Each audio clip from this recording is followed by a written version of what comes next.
আসসালামু আলাইকুম। সংবাদে আপনাদের সবাইকে স্বাগত জানাচ্ছি। আমি ফিরোজ তোহা। শুরুতেই সংবাদ শিরোনাম। বাংলাদেশের সর্বশেষ গুরুত্বপূর্ণ আপডেট সংবাদে আপনাকে স্বাগত। শুরুতেই সংবাদ শিরোনাম, পরে বিস্তারিত। প্রথমেই জানাব, রণক্ষেত্র গোপালগঞ্জ ১৪৪ ধারা জারি। গোপালগঞ্জে এনসিপির সমাবেশে হামলার ঘটনায় ১৪৪ ধারা জারি করেছে স্থানীয় প্রশাসন। আজ দুপুরে জেলা প্রশাসন এই ঘোষণা দেয়। এনসিপির নেতাকর্মীরা সমাবেশ করে যখন গোপালগঞ্জ থেকে চলে যাচ্ছিল, তখন আতর্কিত হামলা চালায় আওয়ামী লীগের সন্ত্রাসীরা। এরপরই ১৪৪ ধারা জারি করা হয়েছে। এরপর জানাবো, এনসিপির গাড়ি ভরে নিষিদ্ধ ছাত্রলীগ ও আওয়ামী লীগের হামলা রণক্ষেত্র গোপালগঞ্জ। গোপালগঞ্জে জাতীয় নাগরিক পার্টি এনসিপির জুলাই পদযাত্রার সমাবেশ শেষে দলটির নেতাকর্মীদের গাড়ি বহরে আবারও হামলা চালিয়েছে নিষিদ্ধ ঘোষিত ছাত্রলীগ, আওয়ামী লীগ ও সহযোগী সংগঠনের নেতাকর্মীরা। আজ বিকেলে গোপালগঞ্জ সদরে এই হামলার ঘটনা হয়। এদিকে আমরা যদি বেঁচে ফিরি, মুজিববাদের কবর রচনা করেই ফিরব বললেন সার্জিস আলম। আমরা যদি এখান থেকে বেঁচে ফিরি, তাহলে মুজিববাদের কবর রচনা করেই ফিরব, না হয় ফিরব না। আজ গোপালগঞ্জ সমাবেশ শেষে হামলা হওয়ার পর সামাজিক যোগাযোগ মাধ্যমে ফেসবুকে জাতীয় নাগরিক পার্টি এনসিপির উত্তরাঞ্চলের মুখ্য সংগঠক সার্জিস আলম এই ঘোষণা দেন।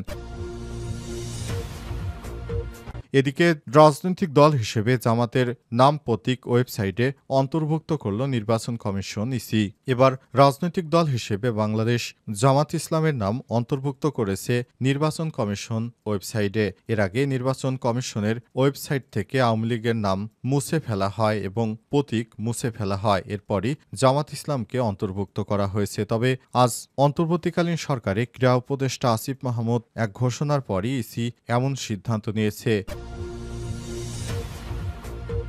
এবং সর্বশেষ জানাবো, গোপালগঞ্জে এনসিপির নেতাকর্মীদের উপর হামলার ঘটনায় দ্রুত সন্ত্রাসীদের গ্রেপ্তারে আহ্বান মির্জা ফখরুলের। আজ জুলাই পদযাত্রায় যারা এনসিপির উপর হামলা চালিয়েছে, সেসব সন্ত্রাসীদেরকে অতি দ্রুত সময়ের মধ্যে গ্রেপ্তারের জন্য ঘোষণা করেছে এবং প্রশাসনকে আহ্বান জানিয়েছে বিএনপির মহাসচিব মির্জা ফখরুল ইসলাম আলমগীর। প্রিয় দর্শক, এতক্ষণ শুনছিলেন সংবাদ শিরোনাম, এবারে বিস্তারিত। তবে তার আগে বন্ধুরা, অনুরোধ থাকবে এই সংবাদটিতে একটি লাইক দিন। এই চ্যানেলে আপনি নতুন হয়ে থাকলে আমাদের সংবাদটি দেখতে দেখতে চ্যানেলটি সাবস্ক্রাইব করে রাখুন। কমেন্ট করে বন্ধুরা আপনার মূল্যবান মতামত জানিয়ে দিন আপনি বিশ্বের কোন দেশ থেকে বা বাংলাদেশের কোন স্থান থেকে আমাদের সংবাদটি দেখছেন এবং শুনছেন। আর বন্ধুরা, সংবাদটি আপনার সোশ্যাল মিডিয়া ফেসবুকে শেয়ার করে বন্ধুদের দেখার সুযোগ করে দিন। এবারে বিস্তারিত। রণক্ষেত্র গোপালগঞ্জ ১৪৪ ধারা জারি। গোপালগঞ্জে এনসিপির সমাবেশে হামলার পর পুরো রণক্ষেত্রে পরিণত হয়েছে গোপালগঞ্জ। গোপালগঞ্জের পুরো সেখানে আইনশৃঙ্খলা রক্ষাকারী বাহিনীর অতিরিক্ত সদস্যদের মোতায়েন করা হয়েছে। অবস্থায় গোপালগঞ্জের অবস্থা খুবই সংকটাপন্ন। অবস্থায় গোপালগঞ্জের নেতাকর্মীদেরকে যার অবস্থান থেকে সরে যেতে বলেছে আওয়ামী লীগের ঊর্ধ্বতন কর্মকর্তারা। জানা গেছে, সেখানে আগে থেকেই ওত পেতে ছিল আওয়ামী লীগের নেতাকর্মীরা। তারা এনসিপির নেতাকর্মীরা যখন সমাবেশ করে ফিরে আসছিল, তখন তাদের উপর আতর্কিত হামলা চালায়। এই আতর্কিত হামলার ফলে এনসিপির নেতাকর্মীদের গাড়িতে বেশ ক্ষতি হয়েছে এবং এরপরই এনসিপির নেতাকর্মীরা পুলিশের কার্যালয়ে আশ্রয় নিয়েছে। তবে সেখানে সেনাবাহিনীর সঙ্গে দফায় দফায় সংঘর্ষের ঘটনা ঘটছে। এছাড়া পুলিশ সেখানে টিয়ার গ্যাস ও সাউন্ড গ্রেনেড নিক্ষেপ করে যারা অবরোধ করছিল তাদেরকে সরিয়ে দেওয়ার চেষ্টা করছে।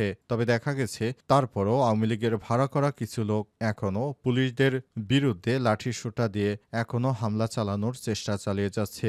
এনসিপির নেতাকর্মীদের অনেকেই এখন অবরুদ্ধ অবস্থায় রয়েছে। তবে সেখানে ১৪৪ ধারা জারি করার পর পুরো গোপালগঞ্জের চিত্র পাল্টে গেছে। অবস্থায় গোপালগঞ্জে এখন দেখা মাত্রই সেনাবাহিনী বেদম পিটুনি দিচ্ছে নাশকতাকারীদের। নাশকতাকারী ৭ জনকে ইতিমধ্যেই গ্রেপ্তার করেছে সেনাবাহিনীর সদস্যরা জানিয়েছে, যারা নাশকতা এবং বিশৃঙ্খল পরিস্থিতি সৃষ্টি করতে চায় তাদেরকে ধরে ফেলা হচ্ছে।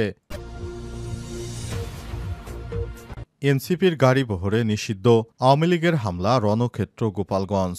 এবার গোপালগঞ্জে জাতীয় নাগরিক পার্টি এনসিপির জুলাই পদযাত্রার যে মঞ্চে তারা বক্তব্য রাখছিলেন, সেখানে কেন্দ্রীয় নেতারা পৌঁছানোর আগে সেনাবাহিনী এবং পুলিশ বাহিনী সেখানে দায়িত্বরত অবস্থায় সেখানে হামলা চালায় আওয়ামী লীগের সন্ত্রাসীরা। এরপর সেখানে গোপালগঞ্জে জাতীয় নাগরিক পার্টি এনসিপির জুলাই পদযাত্রার সমাবেশে তারপর নাহিদ ইসলাম, শারজিস আলম সহ কেন্দ্রীয় নেতারা বক্তব্য রাখেন। সেখানে মুজিববাদ মুর্দাবাদ সহ বিভিন্ন স্লোগান দেন তারা। এরপর দেখা গেছে তারা তাদের সমাবেশ শেষ করে যখন গোপালগঞ্জ থেকে তারা ফিরছিল, তখন দেখা গেল শারজিস আলম এবং নাহিদ ইসলাম এর গাড়িবহরকে লক্ষ্য করে আতর্কিত হামলা চালিয়েছে নিষিদ্ধ ছাত্রলীগের সন্ত্রাসীরা। অবস্থায় সেনাবাহিনী এবং পুলিশের সঙ্গে বিক্ষোভকারীদের দফায় দফায় সংঘর্ষ হয়। এক পর্যায়ে পুলিশ সাউন্ড গ্রেনেড ও টিয়ার শেল নিক্ষেপ করে পরিস্থিতি সামলানোর চেষ্টা করে। আর অবরুদ্ধ নেতাকর্মীদেরকে পুলিশ সুপারের কার্যালয়ে অবরুদ্ধ করে রাখা হয়। পরিস্থিতি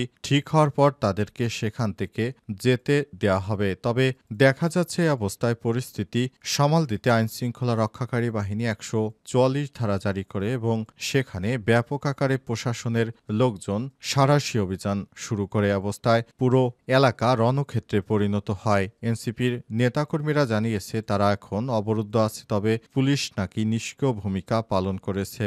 অবস্থায় এনসিপির নেতাকর্মীরা এখনও অবরুদ্ধ অবস্থায় রয়েছে।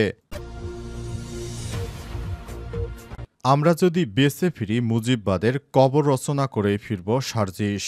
আমরা যদি এখান থেকে বেঁচে ফিরি তাহলে মুজিববাদের কবর রচনা করে ফিরব, না হয় ফিরব না। আজ ১৬ জুলাই গোপালগঞ্জ সমাবেশ শেষে হামলা হওয়ার পর সামাজিক যোগাযোগ মাধ্যম ফেসবুকে এই কথা লিখেছেন জাতীয়তাবাদী নাগরিক পার্টি এনসিপির উত্তরাঞ্চলের মুখ্য সংগঠক শারজিস আলম। তিনি লিখেছেন, গোপালগঞ্জে খুনি হাসিনার দালালেরা আমাদের উপর আক্রমণ করেছে, পুলিশ দাঁড়িয়ে নাটক দেখছে, পিছু হটছে। তিনি আরও লিখেছেন, আমরা যদি এখান থেকে বেঁচে ফিরি তাহলে মুজিববাদের কবর রচনা করেই ফিরব, না হয় ফিরব না। সারা বাংলাদেশের মানুষ গোপালগঞ্জে ছুটে আসুন, গোপালগঞ্জের বিবেকবান ছাত্র জনতা জেগে উঠুন। দালালদের কবর রচনা করাই আজকের শেষ দিন। প্রসঙ্গত, গোপালগঞ্জে পদযাত্রা শেষে এনসিপির নেতারা যখন ফিরে যাচ্ছিলেন তখন সড়ক অবরোধ করে এনসিপির কেন্দ্রীয় নেতাকর্মীদের গাড়িবহরে আতর্কিত হামলা চালায় নিষিদ্ধ সংগঠন আওয়ামী লীগের সন্ত্রাসীরা। নিষিদ্ধ ঘোষিত ছাত্রলীগের নেতাকর্মীরা তখনই তারা অবরুদ্ধ হয়ে পড়ে। অবস্থায় নাহিদ ইসলাম, শারজিস আলম সহ কেন্দ্রীয় নেতারা এখন গোপালগঞ্জে অবরুদ্ধ রয়েছে এবং সেখান থেকেই তারা পোস্ট করেছেন। দেখা যাক সর্বশেষ কি হয়। এছাড়াও পুলিশ প্রশাসন ও যৌথ বাহিনীর তৎপরতা আশাব্যঞ্জক নয় মন্তব্য করে দেশবাসীকে প্রস্তুত থাকার আহ্বান জানিয়েছে জুলাই আন্দোলনের অন্যতম সমন্বয়ক ও ছাত্র শিবিরের কেন্দ্রীয় প্রকাশনা সম্পাদক সাদিক কায়ুম। সামাজিক যোগাযোগ মাধ্যম ফেসবুকে এই আহ্বান জানিয়েছেন তিনি বলেছেন, গোপালগঞ্জে আমাদেরকে বড় আকারের সমাবেশ করতে হবে, খুব শীঘ্রই সেটি হচ্ছে। রাজনৈতিক দল হিসেবে জামাতের নামও প্রতীক ওয়েবসাইটে অন্তর্ভুক্ত করল ইসি। রাজনৈতিক দল হিসেবে এবার বাংলাদেশ জামাত ইসলামের নামও প্রতীক ওয়েবসাইটে অন্তর্ভুক্ত করেছে নির্বাচন কমিশন। ইসির ওয়েবসাইট ঘুরে এমনটা দেখা গেছে। এর আগে নির্বাচন কমিশন ইসির ওয়েবসাইট থেকে আওয়ামী লীগের নৌকা প্রতীক সরিয়ে ফেলা হয়। এদিন সকাল থেকেই নির্বাচন কমিশনের ওয়েবসাইটে প্রবেশ করলে দেখা যায় নিবন্ধন স্থগিত হওয়া আওয়ামী লীগের নামের পাশে প্রতীক হিসেবে নৌকা নেই। আজ ফেসবুকের ভেরিফাইড পেজে এক পোস্টে এই কার্যক্রমে নিষিদ্ধ থাকা আওয়ামী লীগের প্রতীক নৌকাকে কেন আবার শিডিউলভুক্ত করার উদ্যোগ নেওয়া হয়েছে নির্বাচন কমিশনের কাছে প্রশ্ন তুলে স্থানীয় সরকার উপদেষ্টা আসিফ মাহমুদ সজীব। পোস্টে তিনি লিখেছেন, অভিশপ্ত নৌকা মার্কাটা আপনারা কোন বিবেচনায় আবার শিডিউলভুক্ত করতে আইন মন্ত্রণালয়ে পাঠালেন? সাংবিধানিক প্রতিষ্ঠান হিসেবে এই গণ অভ্যুত্থানকে আপনারা জাস্ট বৃদ্ধাঙ্গুলি দেখালেন। কাদের এজেন্ডা বাস্তবায়ন করতে এবং কাদের দেওয়ার জন্য মার্কা রাখছেন আপনারা? পরাজিত স্বপ্নের রিফাইন্ড আওয়ামী লীগকে তাদের মার্কা ফিরে দিতে চান। বাংলাদেশের একজন নাগরিক হিসেবে নির্বাচন কমিশনের প্রতি প্রশ্ন রইল। প্রসঙ্গত, ছাত্র জনতার অভ্যুত্থানে গত বছর ৫ আগস্ট আওয়ামী লীগ সরকারের পতন হয়। গত ১২ মে আওয়ামী লীগ ও এর সঙ্গে সব অঙ্গ সংগঠন সহ ভাতৃপ্রতিম সংগঠনের নেতাকর্মীদের আন্তর্জাতিক অপরাধ ট্রাইব্যুনাল বিচার কাজ সম্পন্ন না হওয়া পর্যন্ত সব সংগঠনের যাবতীয় কার্যক্রম নিষিদ্ধ করে অন্তর্বর্তীকালীন সরকার। একই সঙ্গে রাজনৈতিক দল হিসেবে আওয়ামী লীগের নিবন্ধনও স্থগিত করে নির্বাচন কমিশন ইসি।